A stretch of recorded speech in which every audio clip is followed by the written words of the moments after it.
Hello, Candy, and welcome to the podcast. How are you, my friend? I am doing great. Thanks for having me on, Avash. I'm looking forward to this conversation. I am too. I always very much enjoy whenever I get improv comedian, improv comedy type people on here. It kind of gives us a whole new range of things to talk about. So I'm really looking forward to that. But first, for people who are unfamiliar with you and your work, could you just give us like a 1 minute overview of who you are and what you do? I am a recovering academic, but my first degree is in acting. And all along the way, I have now morphed into being a speaker, a consultant, and I work with people to distinguish themselves as great communicators and help their teams do the same thing. Well, that's fascinating. And I mean, I always find the journeys of professional speakers interesting because you got someone who's been on stage, and when you find out what they did in their previous speaking life, it's always this weird, mishmash. You're like, oh, really? You did that? So let's talk about that a little bit. So you started out as an actor, is that correct? I did. That's my first bachelor's degree. And I was headed to New York, I thought, and I got cast in a summer stock show right out of college. And to my shock and chagrin, I was basically accosted by the director one night when we were alone and had they used to call it a casting couch experience. Oh I my. shoved him across the room and said, "What are you doing?" And he said, "But you're going to New York. This is the way the game is played." And I said, "Not for me," Hmm. and quit the show. And I quit acting for over a decade. So that was that like your first acting experience after graduating with an acting degree? Yeah, Oh my God, yeah, that's a yeah. And terrible experience, but my understanding probably not that uncommon, especially back then. I look back on it now and think, in a way, I suppose I could thank that person for that because it pushed me onto a totally different path. And then actually, I think the joke within my family is that I then landed my longest running acting job as a flight attendant with Pan Am, gone but not forgotten. So Okay, so you quit acting, and the next thing you did after that was you became a flight attendant.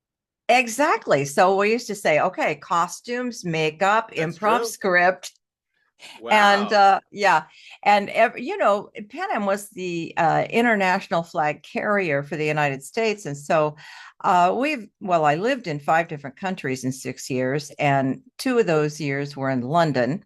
So uh, I I personally that I would just take the time and study dialects because although I'm pretty conversational in French and German, which is why they hired me. I'm not, Barbie. I had never been tall and all of that. But um, so that was my personal sort of mission while I was doing that.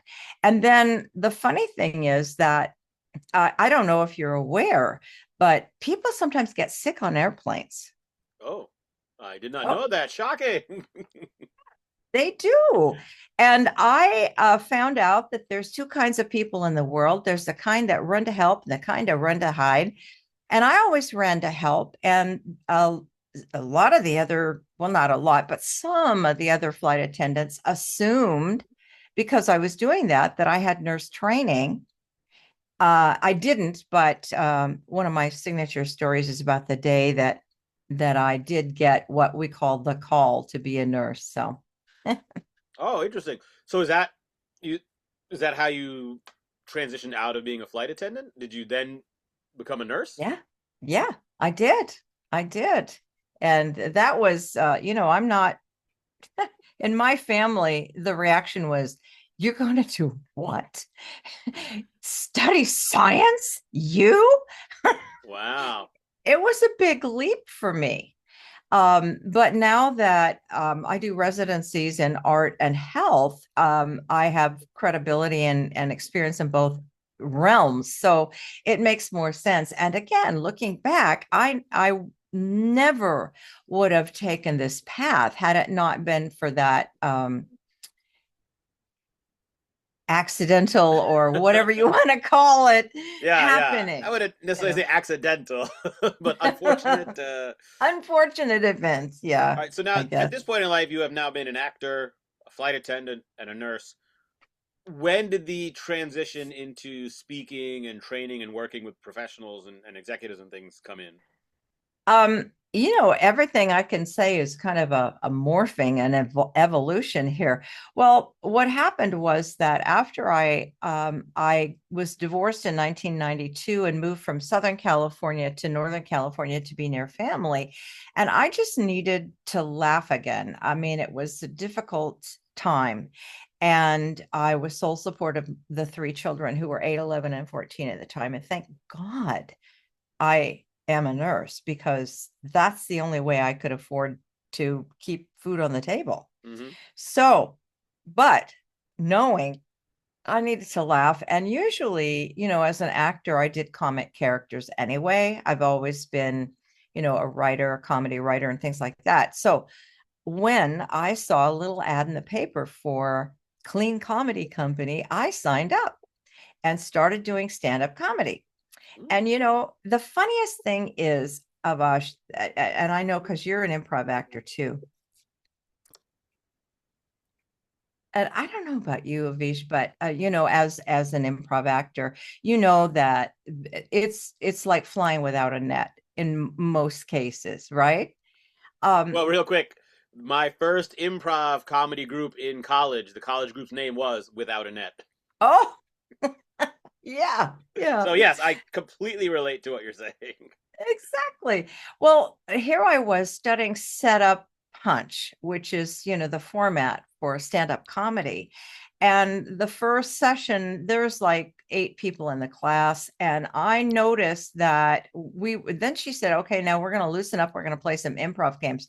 Well, I had a degree in acting, but I'm older. We did other things that I guess you could call improv, but it wasn't the Keith Johnstone. It Mm-hmm. wasn't set it with principles that were learned, with exercises that were malleable that you could, build on. And all of the other people in the class were doing improv. And I thought to myself, none of them has an acting degree. Why am I so fearful and stuck inside myself? And then they said, oh, well, we are all doing improv. So that's how that started. I got doing, I got taking classes in improv.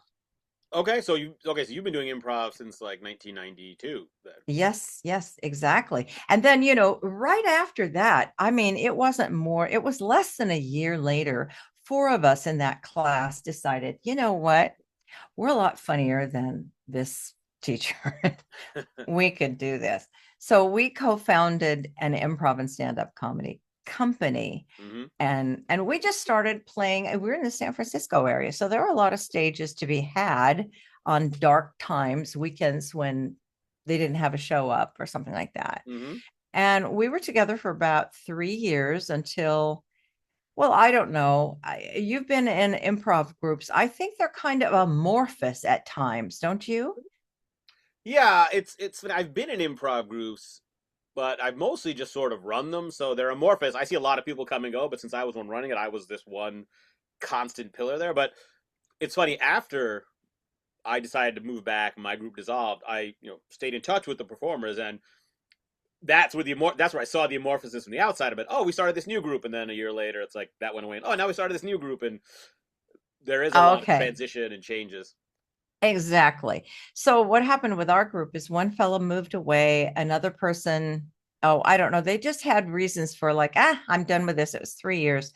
We all made enough money to keep going, but there were 2 guys and 2 gals. And between the 2 gals, we had 7 children.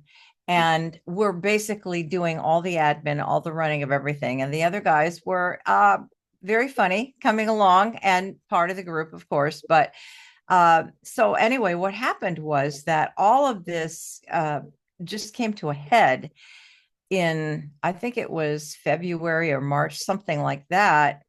and we had only one gig scheduled, and it was in December, and it was for one of my nursing associations. Mm. And so they said, well, no problem, just give the deposit back. And I'm like, oh no, it's my group. Yeah. I don't want to disappoint them. So I literally threw my face to the floor when they said, and we don't want you to use any of the sketch comedy or anything that we had prepared as a group, because, that's our intellectual property. So I threw myself on the ground and literally prayed to God. I didn't know what to do. And within 3 weeks, I had my first one-person show. Wow. Well, I love this. I mean, your story is so interesting, but I also like to try to pull things the audience can take away from it. And I just love this example of, the group's dissolving. We only got one gig. All right, just give the deposit back and wrap it up, which is kind of well, all right, yeah, but let's just move on. And I love how instead of looking at just the two options, like we all stay together as a group through this December show, or we don't do it all, you like said, no, I'm going to figure this out. And even though there's some, I'm sure, despair at first and stress, you figured it out. So, and I'm going to want to get deeper into this, if not now, later. But was that first show the Florence Nightingale one, or did that come later? Oh, no, no. Florence is the third show. Oh, so what was the first show? It was basically a bunch of comic monologues. It was a trunk show. I Mm. had literally a trunk behind me, and I'd bring out a scarf or a hat or, something like that. And I'd do these silly characters. They all had to do with the theme of, nursing. And it was a good thing in that I was also, during that time, I was also doing theater. I was doing musical comedy and such. And I used a lot of that work as original audition pieces, which worked very well for me because nobody, I immediately got the attention of the director and whoever else was casting, Hmm. because they had never heard anything like it. So and they were funny. So That's great. And so that I assume that went well. And did that then launch into like the whole new, like a whole? Is that where you're speaking or one woman show business sort of started? I'm like, my third solo show is called Florence Nightingale, the Reluctant Celebrity, and I'm also the reluctant one person show person. I Hmm. honestly, I was busy. I doing these other musicals and things. I found other things to do. Plus, I was already a SAG actor, and I was doing commercials. I was doing little film bits, whatever was in San Francisco. So I was not in a hurry. It was a lot of work. Yeah. And that particular one person, first solo show was for that conference for nurses, and it wrapped. And like I said, I sort of used that work, but I never did it again. That was it. I was never going to do another show. No, it was too much. So you put that effort in preparing this one person show, which I know is a tremendous amount of work, to perform it one time, and then just said, nope, not going to do it again. Yeah, I didn't. Wow. I was busy. I had three kids, and they were all in middle school. One was in high school, Hmm. and it was just too much. I was trying to do everything. Yeah. And well, but like I said, because I had these other side gigs that were bringing in the cash that I needed. I mean, one person shows do not bring in that much money. Mm. So, I mean, those didn't. So, So what did you do then? The improv group closed. So then you were just doing acting oh, um, well, work. Were thank you you also for, nursing at this point? oh, absolutely. Absolutely. I had to So wait, put you food were on the nursing. table. You were nursing, doing a bunch of acting and performing gigs, and Yeah. had three kids all in that sort of middle school age, all at the same time as a Yeah. single mom. Yeah. Yeah. Oh, So okay. I was very busy. You know, Yeah. during the time just before we as a group folded, just about 6 months before, in 1995, there was a guy who came up after, we always, the four of us, invited audience up for questions or what have you. And we were just, schmoozing with people. And this one fellow, there were people always ask the same thing. that one scene or whatever, you must have had a plant, you must have Yep. had a chill.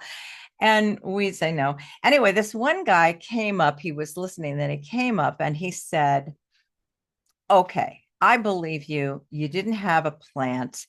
But what I saw was that in a very short span of time, you took a problem and you transitioned that problem into a solution. And I'm wondering if you could come and teach my very intelligent engineers how to park their egos and play nice. And so in 1995, the other three, I don't can't remember exactly what happened, but I was the one who wound up going ahead. And that was my first, I will say, applied improv Hmm. workshop. And that launched the whole next section because I learned that although I had never taught it before, but I had been taking a lot of improv classes in various places. And we were always going for the funny, we were always going for performance. Hmm. But this was a whole different reason application. And for me, I right away could see, since the people in the room were a little hostile to each other and some to me, Hmm. that it would take a different approach. And there was a lot of learning, but very successful. They got subsumed by another company, and they still teach improv. Anyway, that was the beginning of teaching improv. Oh wow! And so then that is kind of the, and so you've been doing the speaking training thing all the way since then. Well, yeah, I didn't actually get my first professional speaking gig where they paid me anything more than, a chicken dinner or something Hmm. like that. I was flown to Nashville for a convention in 2003 by one of those random, things where I knew somebody who called me up and said, I've got this particular conference that I think you'd be good at. So I that was the beginning. That was the beginning, 2003. But I didn't even know about National Speakers Association. I didn't know existed. Yeah, well, it's funny how the timetables are very similar for you and I because I started doing improv in 1992. I it was like my freshman year in college. That's when I auditioned for my improv group in college. I got in, and that changed my life. 2003 is the year I started my speaking business. I After I graduated college, I started improv group and ran it all the way to the end of 2002, and that's when I decided it was time to close it up. And then I'm like, all right. So in 2003, I'm like, I didn't know what to do now, but I'd done a few like team building workshops and stuff, so I didn't like officially start my business till 2003. So it's just interesting what a similar sort of journey that was. So Oh my. uh, so let's talk a little bit about your approach because I'm very curious about this. So when you're working with professionals or companies, kind of what is your approach to bringing them improv? Do you have any kind of main overarching philosophies you try to get Oh across, yeah. or things you like to always start with? I do. I think because of that first experience where people were just, in fact, I'll tell you a funny story. The fellow who hired me was the CEO, and it was a startup at the time. Like I said, it's Salesforce bought it. So it was a, Okay. I don't know if you remember, it was called PeopleSoft. You, Yeah, yeah. My best friend's wife used to work for PeopleSoft. Then I thought they got acquired by Oracle, and then they're all very upset about that. But well, I thought it was Salesforce, but well, lately I think, well, anyway, man, that's, someone may have acquired someone else. But yeah, I do remember the name. I do remember PeopleSoft. Maybe I might have gotten confused with who and what it company. was in Silicon Valley. It was a I mean, smallish startup. They didn't Mm-hmm. have a big building or anything like that. They were in a building. And there was, I don't think there was even 12 guys. They were all guys. I was the only girl in the room. And they were all told by the fellow who hired me, um, I changed his name in the book. I think his name was Don. Anyway, it doesn't matter. He came in, introduced me, and started leaving. And he said, tough room, but you'll be great. And I said, wait a minute. And then I took a little vote. How many of you think that it would be great if everyone in this room, including him, had better communication skills. And of course, all the hands went up. So he was sort of pulled into it. And that's the first principle, I think, that I don't take it for granted that anybody's in the room because they want to be. Yeah. There's always some people who say, "Oh, can I just watch?" And the answer is no. And you won't want to watch soon because it's going to be very involving. But Hmm. then, the first thing is to explain and um, there's a process that I have for involving everybody so that it's really fun. Hmm. And getting one of the first things I do before we go into any of the uh, quelch the inner editor exercises, which are in some of the first principles, it's, allow yourself to be here, accept the fact that whatever happens in this room is going to stay in this room, and it's not going to be embarrassing to anybody. It's all for one and one for all. We're here to learn. And the most frequent fear, I guess, or hesitation, I guess, is because when I work with risk averse industries like healthcare, that's my biggest Hmm. market, they're afraid that I'm going to tell them when I say anything that comes out of your mouth, stifle the inner editor, that this is going to reflect badly on their work as a professional.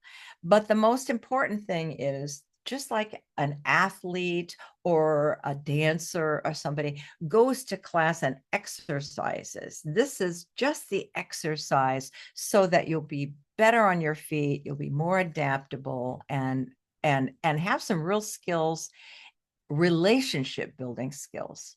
Hmm. Oh yeah, I agree. I get that as well. I do the same exercise. Teach people to blurt and just kind of get the.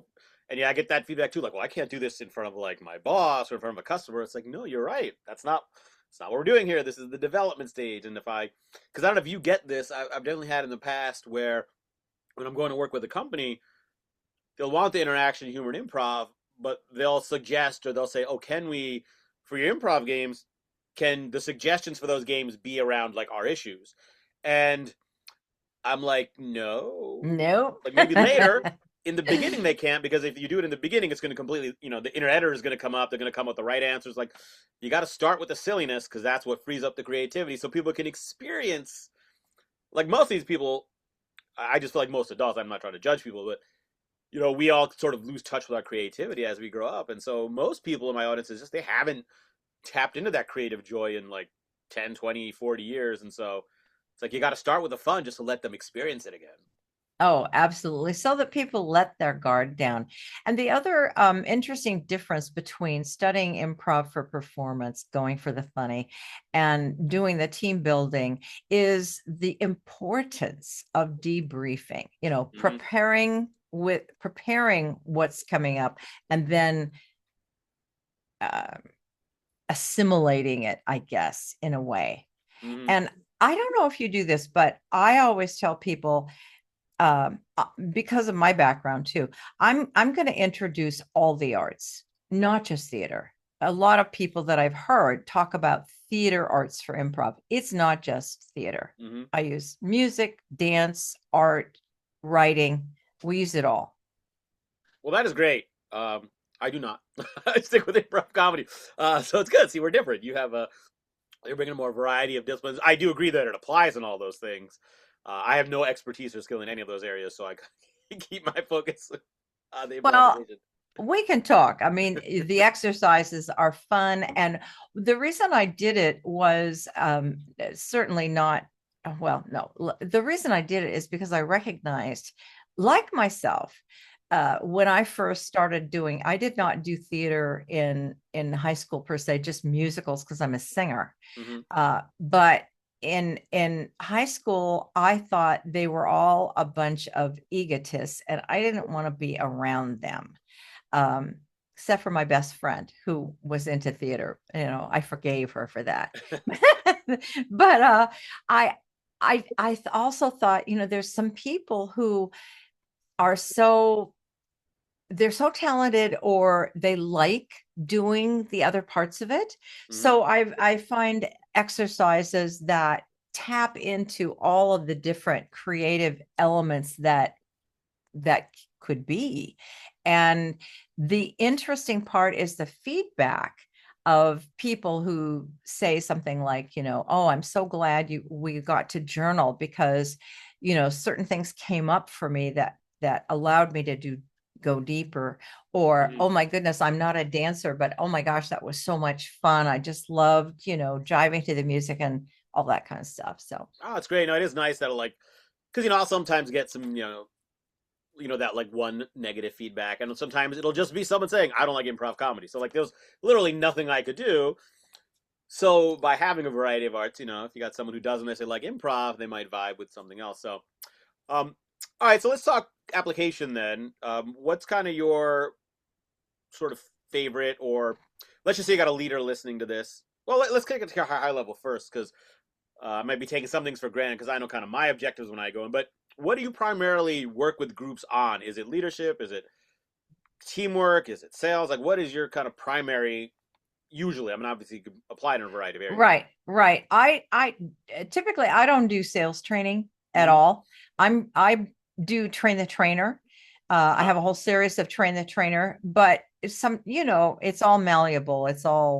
It can be whatever they need, whatever they need. But I like to get the leaders so that we go through emotional intelligence things I call from what I call the actor's toolbox, Mm-hmm. about listening and noticing, and hopefully by the end of those leadership lessons we'll get them to promise to leave their door open once in a while and walk around, not just with their phone, but it's funny, old school pen and paper, the physical act of observing a boss or somebody who's your supervisor at work, listening to your comment, writing it down has a profound effect on the person who has the beef.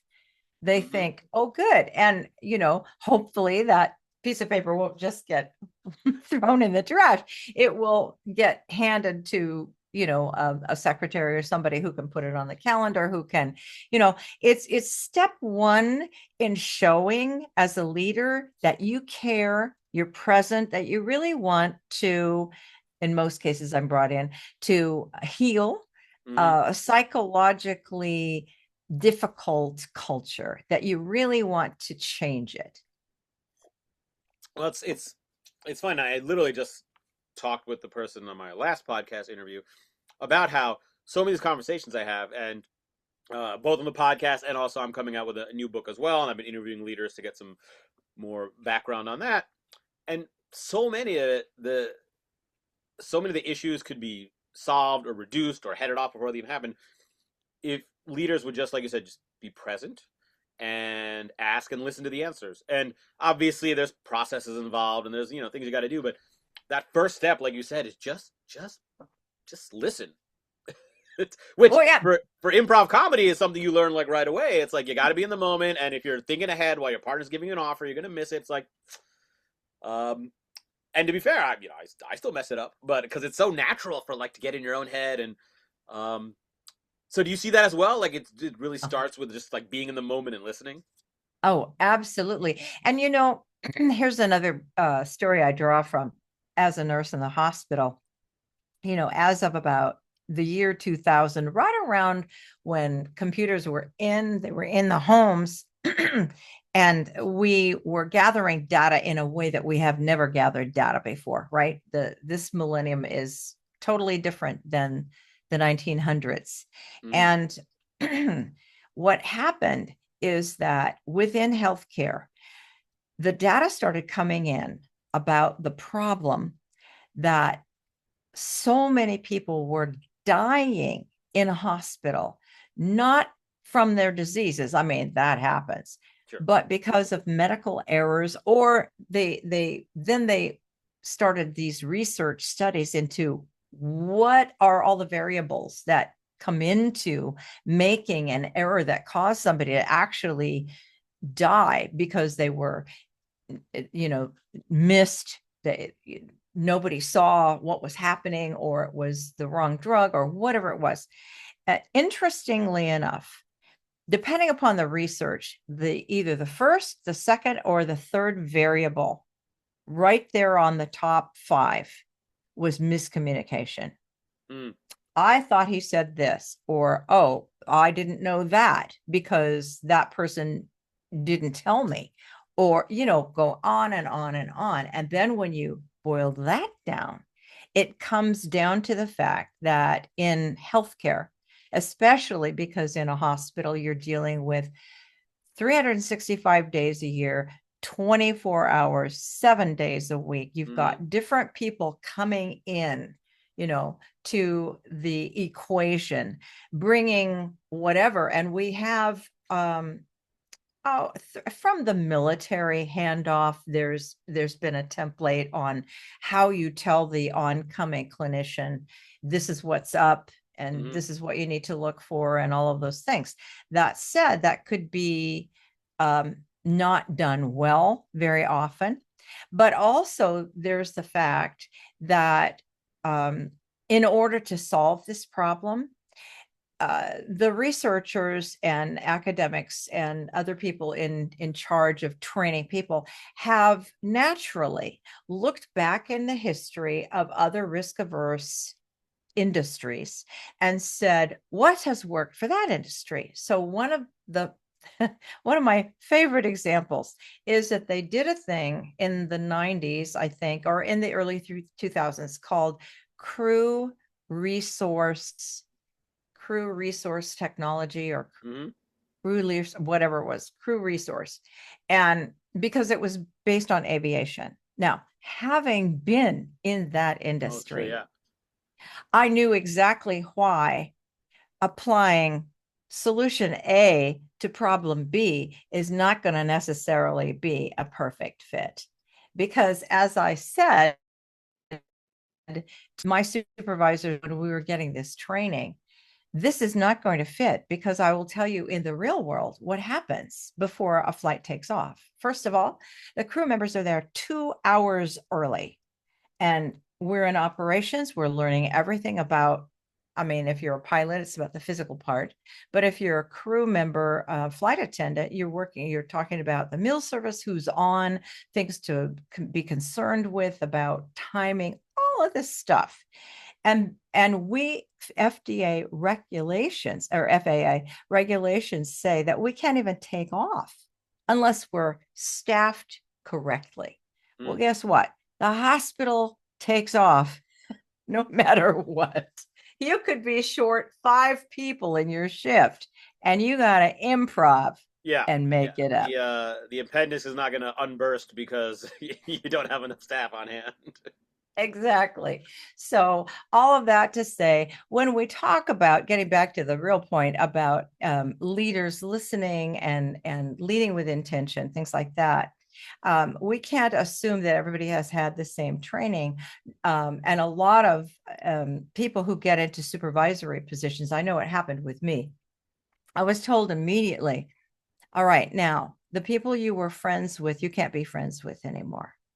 Hmm. And you should shut the door to your office, because if it's open, people will wander in and they'll eat up your time. Well, that's a way to have a barrier Yeah, between you and your people. Yeah. and Be afraid of them. it's amazing how things just get propagated down too. It's not like you came in and learned those lessons yourself. Like someone's telling you, like, all right, here's, and like they're doing it from a well-intentioned place, like they're trying to help you, but ultimately it's just kind of making the whole situation worse. All right, well, I got another question for you then. Um, so, like I said, almost everyone I talk to talks about the importance of listening, being in the moment, connecting. You and I both agree, communication.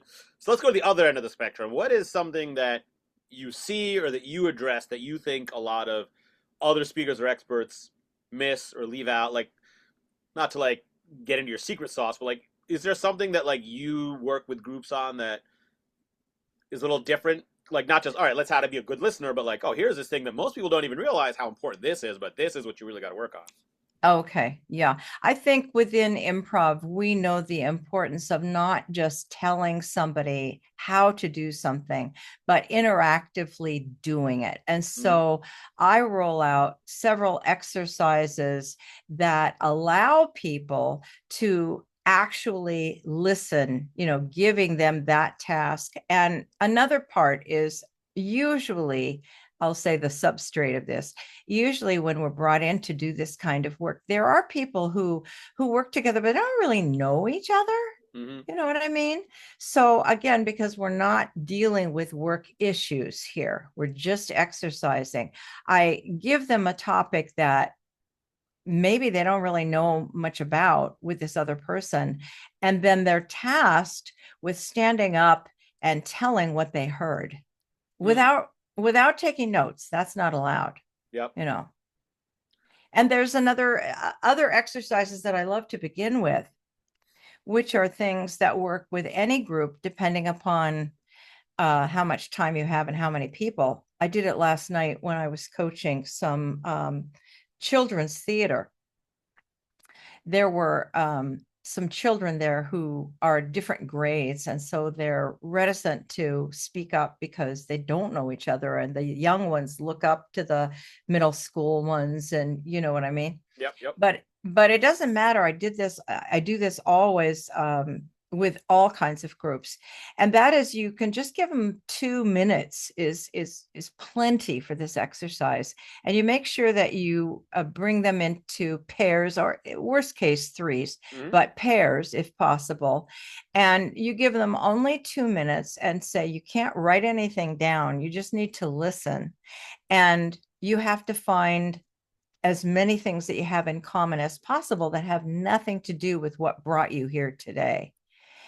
And amazing. When I first did this exercise years ago, I remember I had a group of nurses from various hospitals, and two ladies in 2 minutes found 28 things in common, Wow. and they could name them. I'm like, oh my God. They talked fast. I like that. Let me use that in a future Oh, workshop. do. It's It's a wonderful, well, it's a I like it because wonderful. I do think, I mean, I feel like we pay so much attention to the things that separate us. My opinion here, here's how I like to do things, here's what my background's this, your background's that. But just understanding that there's actually so many things we have in common, and it's kind of where does your focus go, and just to kind of break the ice, get people connected, I think is so powerful. Oh yeah. All right, there's a couple things I want to make sure we get to before I kind of go to my final questions and with our schedule here. So this is great. Appreciate all that great information, but I do want to talk about two other things. First off, I read in your bio that you had been doing this for a while, but you realized you were talking about stuff, but there wasn't like a lot of evidence. So you just decided to go and enter a doctorate program so you could like get the evidence yourself. Is that sort of correct? And could you take us a little bit through that? It's sort of. What happened was that I've been, my minor in college was education from the get-go. And so, and because I was a, award-winning speaker as a high school student. So I think that sort of gift has been following me. And I think because also I came into nursing, having been in corporate America, having already been an actor, I was tapped right away, every single hospital I've ever been at, to be an educator. So that's fine. Mm-hmm. And because I was working full time as a nurse and also doing this side gig teaching improv, I right away saw the benefit and went right away to my director and said, oh, please, this would be so good in healthcare. We so need this training. And the same pious reply, well, in healthcare, we only teach anything that has evidence to Mm-hmm. support it. I said, Google it. There's 10,000 hits on the benefit of improv. Oh, yes, but those are in arts, not healthcare. Mm-hmm. So, as it turned out, in 2003, I had between 2003 and 2004, I had 5 foot surgeries. Wow. And that eliminated my standing for 12 or 16 hours as a clinician, but it got me my first administrative post for the state of California. I was certifying 120 hospitals, wishing somebody just fall over so I could do something I knew how to do. But but then it was clear to me I was going to go nowhere without a master's. Mm-hmm. So I got the master's in public health policy. And because I was already a speaker by then, this was like 2005 when I started that. And then I got headhunted, if you will. I was teaching at the University of California, Cal State. Mm-hmm. And I got headhunted by the University of San Francisco. And so I went for an interview and they said, well, we want to hire you. The committee said, we'd like to hire you. By this time, I already had some books. I had an award-winning film and I was a professional speaker on healthcare topics. So, and have been on the radio. You know, they'd heard me. They knew Sure. who I was. So I had to have an interview with the dean. And she said, we'd love to hire you, but we can't because you don't have a doctorate. I'm like, why am I here? Yeah, like You you came to brought me. And she said, we want to fix that. And so she said, how about if we pay you like you already have the doctorate while you get the doctorate? I'm like, all right, now we're talking. Wow. That's an Nice. offer. So she said, but you got to do research. You don't do a doctorate just for fun of it. You got to do research. So don't worry. I got lots of teams. I could plug you right in. And I said, what if I have an idea? And that's where she said, I can help you make that happen. We went over to Stanford, which has, you probably understand, it's a big conglomerate organization. And Sure. so we brought in a group of people, some who were already in the hospital at loggerheads and some who were worked in ancillary facilities, and did the research, the first research, and then 3 and 6 months out. And it was so successful that Stanford School of Medicine still teaches improv in their communication module. Wow. Yeah. And so this is research essentially on like the efficacy of improv comedy in healthcare. Yeah, it Is this was it exactly that. Oh, okay. So is this something I can refer to and cite? Because I'm always looking for. Absolutely. Yeah, I would like to. Absolutely. I'll send you the doctorate. Yeah, I would The love that. Yeah. Thank you. That's fantastic. So that is great. It's funny because I know you had a healthcare background. So when I saw your title is Doctor Candy Campbell, I assumed it was an MD. It wasn't until I started researching, preparing for this podcast, I'm like, oh, this is PhD doctorate. Oh, I know, um, doctor nurse. that's great. I love it. That's so good. Which brings me sort of to my second question before kind of moving to our close here. Um, so to combine the nursing and healthcare with the acting, performance, and improvisation, you've got this other arm of your business where you do a one-woman show as Florence Nightingale. So how did that happen? And is that like, and how big a piece of, because I think when I first learned about you, I think we first met at an NSA conference. I just thought that's what you did, because there are people whose entire business is just like the impersonator thing. So I'm like, Yeah. oh, she's a speaker whose entire business is being Florence Nightingale, but that is not the case. So I'd like to just learn kind of how you got into that and kind of how big a piece of your business that is. Okay. It's 50%. And the way Okay, so I that's got pretty decent into it. size. Oh yeah. And it's a funny NSA story. Oh, So as a professor there in 2010, I started at University of San Francisco. Our librarian came in one day to a faculty meeting and said, did you know 2010 is the 100th year anniversary of the death of Florence Nightingale? We're all like, okay, big whoop. And she said, oh, but it's notable because lots of people around the world have collated all of her work and digitized it in her honor this year. And I have it, and you can read it. And I think all of us looked at each other and went, we all read her book. mm-hmm. Thanks, And she Big said, yes, but have you read all 200 books and articles and over 10,000 of her letters that we have? Like, what? I couldn't believe it. None of us could believe it. Well, anyway, here's the thing. I lived an hour away in good traffic, and 3 days a week, my classes lit out at 4 p.m. Oof. Not a good time to get on the freeway. So for 3 years, I started reading. And then after the first week, I got one of those 13 column pads and I started writing themes that I noticed because I thought, nah, I get an article at least out of this. And then I finished in 2013 and at an NSA holiday party. I don't know if you know Barry Wishner. He's a I great don't. guy. Oh, okay. In San Francisco, international speaker, one of my mentor friends. He heard me talking about all this stuff and he said, okay, I got a question for you. You are a nurse. You've had 2 solo shows. Why isn't this your third? And I'm like, oh, Barry, please.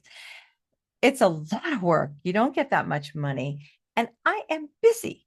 This little 3 day a week gig is keeping me, I'm working like 60 hours a week. It's, Hmm.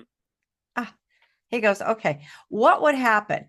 What would have to happen to make you do it? Would it be like $1 million? I'm like, no, no. He goes, what would have to happen? I said, Barry God himself would have to tell me. He goes, oh, okay, I get it. I get it. So the next morning, 9:30, this is God.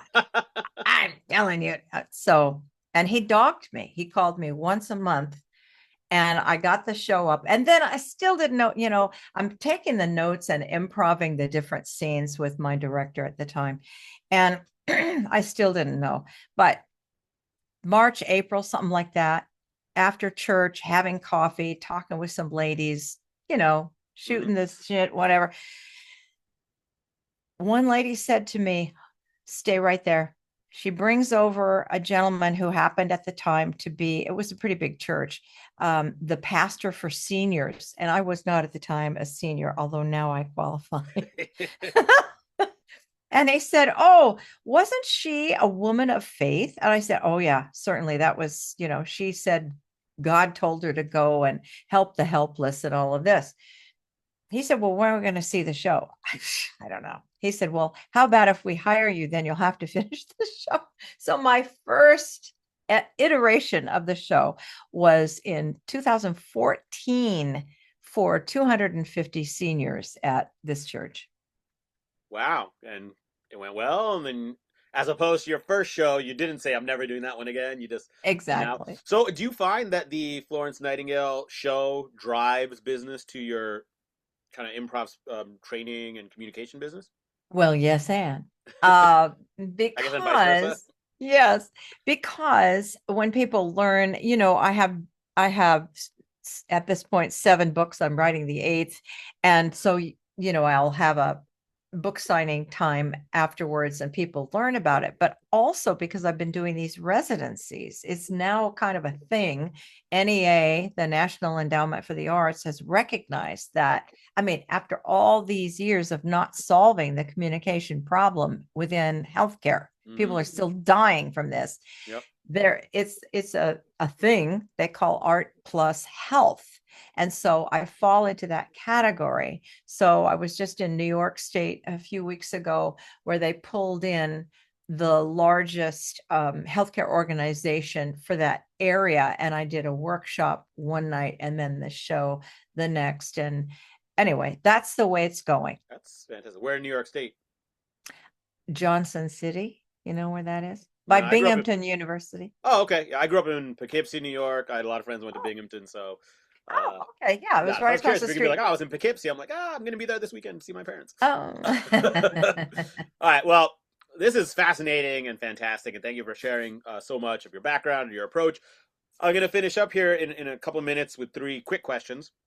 Before I get to that, I want to give you an opportunity to share with our listeners, anyone who wants to learn more about you, connect with you, hire you, whether it's as a speaker, trainer, coach, or as Florence Nightingale, wants to get your books. What are the best ways they should find you and connect with you? Oh, thank you. Well, I do have a couple of websites. The first one is for the show, the Florence Nightingale show. It's called Florence Nightingale Live, Live. Mm-hmm. And that was made mostly for performing arts directors, people who hire, for that, or Mm-hmm. whoever, whoever wants to hire for that. And then the other one is candycampbell.com for all things improv related. And those coaching and consulting and so forth like that. Okay. And as you said, you have 7 books. You're working on your 8th. Yeah. So, Yeah. Yeah, the eighth book. I don't even know if I want to go into it. That's a, I went, well, okay, let me just say, I have an award-winning documentary film. It's called Micro Premature Babies, How Low Can You Go? mm, Um, I went to film school just to do this because when I pitched it to different producers that I knew in the San Francisco area about how to bring attention to the problem that there was, which is people who have really small premature babies who have their child in the hospital for months on end. This is not just a medical problem, it impacts their whole life. So nobody would tackle this problem. So I did. And during that time, I had to go I had to take a screenwriting class. mm-hmm. And that particular screenplay that I wrote, I finally dusted it off during COVID because it's all done from interviews with people who served in the Vietnam War, either as medical people or as infantry, and my own personal experience as a flight attendant being during the Vietnam War with that. And so now that's winning screenwriting awards. I'm happy to say I've won 2 already. Okay. And I'm writing the book to match the screenplay because I'm told I need to do that. Oh, But well, fantastic. Well, keep it on the radar for that. Get on Candy's list for that and go check out our website and books. Thank you so much, Candy. I got 3 quick thank you. questions. Oh, okay. Normally I only end with 1 quick question, but for you, I've got 3 because you're an improviser. So, first, quick hit question. What is your favorite improv comedy game to play just as a performer?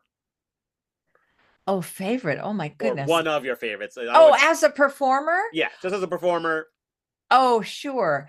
I love the one where, what do we call it? The Olympics one where we're playing a game, but it's like iron throwing. Yes. Or, something weird. And do you have people commenting while you're? Yes, Yes, yes. we used to call that slow motion. I don't know what Slow motion. Yeah. Yes. Yeah. I love that one. That's fantastic. All right, second question. What's your favorite improv exercise to run a professional group through? Well, so many. I told you of one that I begin. Another one is just either sound ball to loosen them up, or the name game to get everybody to know each other. Those are beginning exercises. Yeah, or they're almost like warm ups. And real quick, because a lot of people may not be experienced improvisers. Sound ball is where you make a sound, throw it to someone, they have to repeat the sound you make, and then throw it to someone else and make a new sound and continues. And it's an imaginary ball, not a real ball. I don't know if you use a real ball. I was no, imaginary. No, it's imaginary. And what is your version of the name game? That's when we are in a circle, and we've done it with up to 40 people. And I start with my name and an alliteration, Curious Candy, or something like that. And we go around and you have to repeat it. And this is the whole thing, when somebody goofs up, we applaud them uproariously. I screwed up, and they get to run around the circle and say, "Oh, I love it." I haven't done it with that version. I've done the name thing with the adjective. I haven't done the running around. I like that addition to it. Oh, it's a good improvement on it. No, I love it. All right, final question. This is the last question I ask all my guests is, I do what I do. I talk about yes and because I believe the world would be a better place if everyone just started with the default mindset of yes and instead of yes but. So my question to you is, what is one small thing that you believe if everyone did, it would make the world a better place? Oh, I think that if everyone had a positive mindset and was willing to listen and reflect what they heard, it would be the world would be a better place. I love it. Positive mindset, listen and reflect what you heard. That is fantastic, and I agree. Candy, thank you. This was a wonderful conversation. I feel like there's a bunch of stuff we didn't even get to, so maybe we'll do it again sometime. Okay, thanks so much, Avish. All right, thank you.